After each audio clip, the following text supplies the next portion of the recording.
Hi student, मैं संतोष विश्वकर्मा और आज हम स्टार्ट करेंगे class 12th chemistry unit first, जिसका नाम है सॉलिड स्टेट।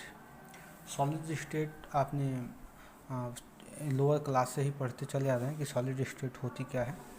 तो सॉलिड स्टेट को हम डिफाइन करेंगे, क्योंकि सॉलिड स्टेट हम लोगों का मेन टॉपिक नहीं है। सॉलिड स्टेट में जो मैटर्स हैं, टॉपिक्स हैं, जो अच्छे से टॉपिक्स हैं, उसको हमको पढ़ना है। और सॉलिड स्टेट होता क्या है, इसका डिफिनीशन क्या है, ये सब आप जानते हैं।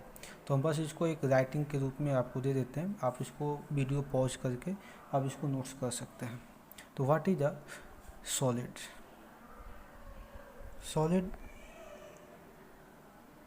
Solid is a state of matter in which constituent particle are arrange closely. Constituent particle मतलब होते क्या हैं? कॉन्स्टिट्यूएंट पार्टिकल में भी एटम, मॉलिक्यूल्स और आयंस को कॉन्स्टिट्यूएंट पार्टिकल बोलते हैं। तो इसको हम यहाँ पे नीचे राइट कर लेते हैं। नेक्स्ट टॉपिक है कैरेक्टरिस्टिक्स ऑफ सॉलिड। और सॉलिड के कैरेक्टरिस्टिक के बारे में आप जानते होंगे कि क्या होते हैं। Definite shape, size and masses होते हैं, यानी वॉल्यूम भी होता है definite. Melting point, boiling point इसकी वेरी हाई होती है। इंट्रामॉलिक्यूलर फोर्स इसमें बहुत ज़्यादा होता है, और इसमें इंट्रामॉलिक्यूलर जो गैप होता है वो कम होता है पार्टिकल्स के बीच में। और ये क्या होते हैं, इनकम्प्रेसिबल होता है और रिजिड होती है। तो ये सब क्या है, ये प्रॉपर्टीज़ है कैरेक्टरिस्टिक ऑफ सॉलिड में लिख सकते हैं, या प्रॉपर्टीज ऑफ सॉलिड लिख सकते हैं, बात एक ही है। इसको हम नीचे राइट कर लेते हैं, आप इसको लिख सकते हैं। तो ये कैरेक्टरिस्टिक्स ऑफ सॉलिड है। इसमें ये इनकम्प्रेसिबल होते हैं, रिजिड होते हैं, हाई डेंसिटी वाले होते हैं, इंटरमॉलिक्यूलर गैप शॉर्ट होता है, इंटरमॉलिक्यूलर फोर्स बहुत ज़्यादा होता है, मेल्टिंग एंड बॉइलिंग पॉइंट क्या होती है, बहुत ज़्यादा होती है, यानी कि इसका साइज, शेप और मास डिफरेंट होता है, यानी कि फिक्स होता है, यानी कि इसको बोलते हैं फिक्स वॉल्यूम इसके पास होता है। तो ये सब चीज़ें हैं, जैसे आप पहले से इससे आप नून थे। हम आगे की जो टॉपिक यहाँ से जो पढ़ेंगे ये आपके सिलेबस का है, यानी कि क्लास 12 सिलेबस का जो इसके बाद से टॉपिक पढ़ेंगे ये यहाँ से है। तो इसके नीचे देखते हैं टाइप्स ऑफ सॉलिड। तो there are of two types of solid, दो टाइप के सॉलिड होते हैं। पहला होता है क्रिस्टलाइन सॉलिड, इसको बोलते हैं क्रिस्टलाइन सॉलिड। और दूसरा होता है एमॉर्फस सॉलिड, ये होता है एमॉर्फस सॉलिड। Amorphous solid. और ये दोनों टॉपिक क्या हैं, बहुत ही इम्पोर्टेंट है। आपके इस चैप्टर से पहले 3 मार्क्स के आते थे, और इस बार भी से 3 से 4 मार्क्स के इस यूनिट से क्वेश्चंस आते हैं। ये बहुत सिंपल टॉपिक्स है और थोड़ा सा इमेजिनरी टॉपिक्स है, इसको आपको केयर से पढ़ना पड़ेगा, ध्यान से पढ़ना पड़ेगा। तो हम स्टार्ट करते हैं क्रिस्टलाइन सॉलिड। तो बात आती है कि क्रिस्टलाइन सॉलिड होता क्या है। तो क्रिस्टलाइन सॉलिड क्या होते हैं, जो इनके कॉन्स्टिट्यूएंट जो पार्टिकल होते हैं, कॉन्स्टिट्यूएंट पार्टिकल मतलब एटम, आयन या मॉलिक्यूल्स जो होते हैं, ये क्या होते हैं, रेगुलरली आर्डर्ड होते हैं, मतलब आर्डर्ड फॉर्म में होते हैं, मतलब एक सीक्वेंस में आते हैं, यानी एक के बाद एक, फिर उसके बाद तीसरा, चौथा, पाँचवा, छठवां, सातवां, ऐसे एक सीक्वेंस में आता है। उसको आर्डर फॉर्म या रेगुलर फॉर्म बोलते हैं। तो इसको हम नोट करते चले जा रहे हैं। ये हो गए इसके डिफिनीशन बहुत सिंपल है। It is a type of solid in which constituent particle are arrange in the form of regular order में ये फॉर्म होते हैं। ये तो इनका अगर कैसे ये होते हैं, अगर मान लेते हैं कॉन्स्टिट्यूएंट पार्टिकल, हमको ऐसे हम एग्जांपल में ले लें या फिगर ही ले लेते हैं, इसका फिगर बना लेते हैं। जैसे ए है, ये सीक्वेंस में होंगे, यानी एक ही सीक्वेंस में होंगे, यानी कि यहाँ पे बी है, फिर ए आ गया, फिर बी आ गया, फिर ए, उसके बाद फिर बी, फिर ए, ऐसे। फिर यहाँ से अगर मान लेते हैं, यहाँ से अगर हम स्टार्ट करते हैं बी, तो हो जाएगा आपका, देखिएगा यहाँ पे अगर स्टार्ट करें हम बी, तो ये हो जाएगा बी, और फिर हो जाएगा यहाँ पे ए, फिर बी, ए, ऐसे ये आर्डर फॉर्म में चलेंगे, यानी एक के बाद एक आएंगे, यानी कि इसी को बोला जाता है आर्डर्ड फॉर्म, रेगुलर आर्डर्ड फॉर्म में ये होते हैं। ये आप चाहें तो जितना चाहे उतना रो बना सकते हैं, यहाँ पे आपके ऊपर है, ये बी और ये ए, ऐसे।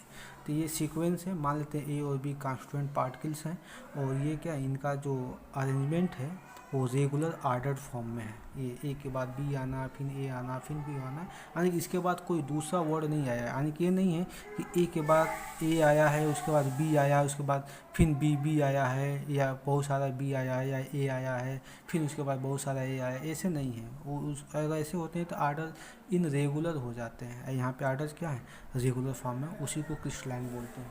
और क्रिस्टलाइन के कुछ और भी प्रॉपर्टीज़ हैं, उसको भी हम देख लेते हैं। अब इसकी प्रॉपर्टी देख लेते हैं। तो पहली प्रॉपर्टी में देखते हैं, पहले हम प्रॉपर्टी एक बार आपको एक्सप्लेन कर देता हूँ कि they have definite and order arrangement of constituent particle. इनका डिफिनिट और order arrangement of constituent particle होते हैं। दूसरा, इनके पास शार्प मेल्टिंग पॉइंट और बॉइलिंग पॉइंट, शार्प मतलब वेरी हाई, मेल्टिंग पॉइंट और बॉइलिंग पॉइंट होती है। और क्रिस्टलाइन सॉलिड को हम ट्रू सॉलिड के नाम से जानते हैं। ये true solid TRUE true solid के नाम से जानते हैं।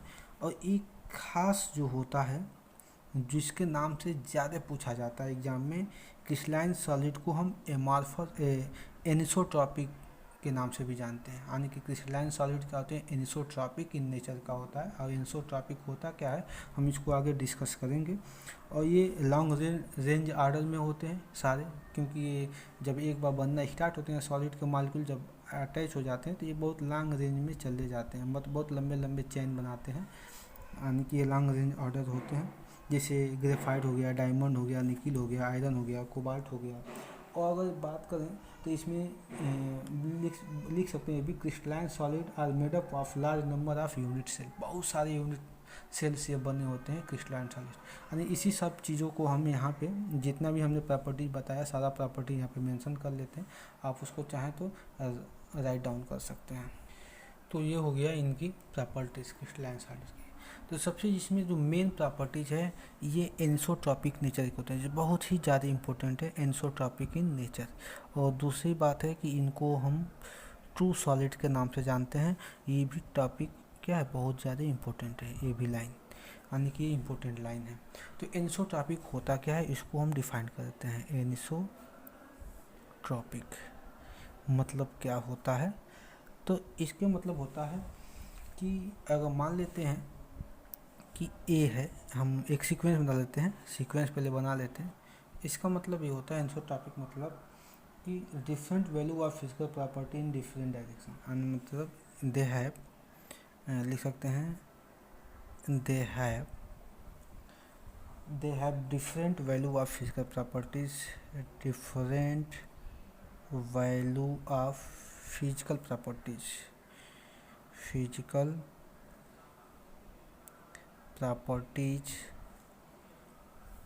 in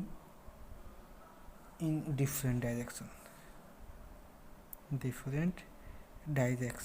मतलब डिफरेंट डायरेक्शन में इनकी जो फिजिकल प्रॉपर्टीज होती है ये क्या होती है, डिफरेंट होती है। कैसे, अगर मान लेते हैं ये देखिएगा, अगर हम इसमें कहीं से भी कोई लाइन पकड़े, हम देख देते हैं ये लाइन पकड़ते हैं, ये देखिएगा ये वाला हम यहाँ से लेके चलते हैं, हमने ये लाइन पकड़ा है, इसी डायरेक्शन में हम लेके चल रहे हैं।